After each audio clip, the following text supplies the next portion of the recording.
triple purpose yung gagawin natin dito. Kailangan masipin natin yung ating alagang kayupan. Ito isasapikan na natin. Para itong plastic hindi sumingaw yung lupa. At lalagyan natin ito ng kusot.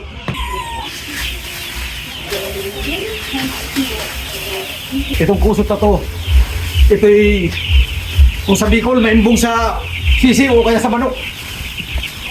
Hindi siya malalambigan. Siguraduhin na natin.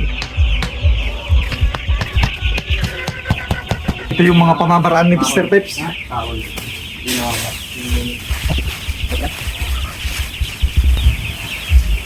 Madali lang kasi yung pagtanggal ng ipot nito.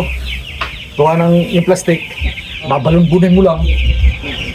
Mayroon ka pang pampataba. Maaari pang bilhin, umaray mo rin gamitin. Itong ating ginagawa ay ginagawa to ng karamihan nila lang.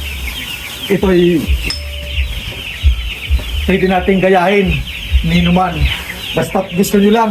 Ito'y wala namang pilitan. Sa may mga nais lang naman. Makakatapid ka rito. Gawa ng yung isang sako ng kusot, 20 lang naman. Pakainan naman. Ito naman yung purpose nito. Nakasayad pa rin dahil sisiyo pa sila. Kung hindi lang siya matutumba, kaya natin itatali. Kasi magbabangga-banggaan, maaaring matumba.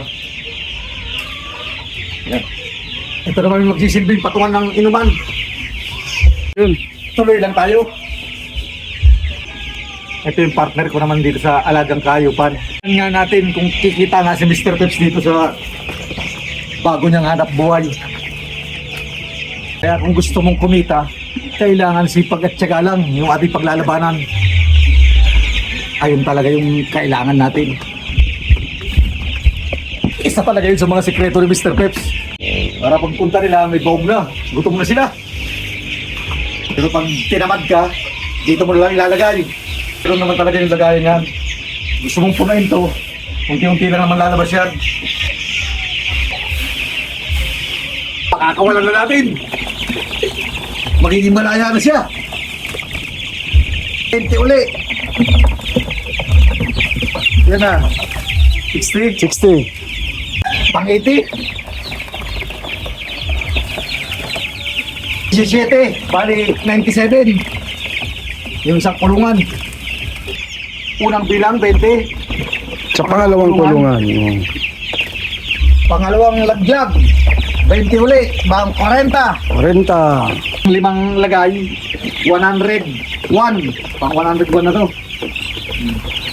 Yung isang kuhan, isa lang napatay. Nandito na nga lahat sila. Sila tuwan-tuwa na, kumakain-kain na. Belong-belong na sila rito. Ito kahit mga 1,000 kaya rito sa yard na to. Pag ganito yung diskarte mo sa buhay, yung farm boy mo, hindi ka anong mahirapan. Hindi ka siya linis ng linis. Ito baka hanggang sa paglaki niya na to. Hindi ito mga ngamoy, gawa ng ina-absorb nung pusot yung mga tayo nito. Anong masasabi mo naman sa alaga nating kayupan? Masaya. Nakita na namin yung aming pinaghirapan. Ayan, malapit na. Puro, kung halimbawa kikita nga dito, ipagpapatuloy natin to. Itong mga small farm natin na to.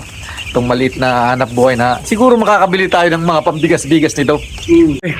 Ito para hindi mapasok ng anumang balot itulan. Kasi may ginawa tayong paraan dito. Automatic natin sasara to.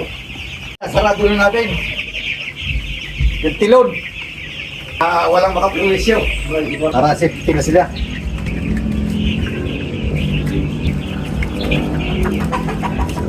Ito na nga yung posisyon niya. Silyado na. Ayan, papakita na nga natin yung kabuuan nila.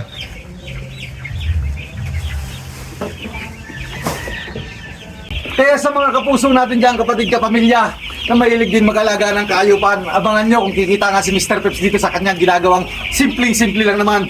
At si Mr. Peps ay open naman sa mga ganitong farming. Kung sino mga yung may mas alam, sana matulungan nyo rin ako.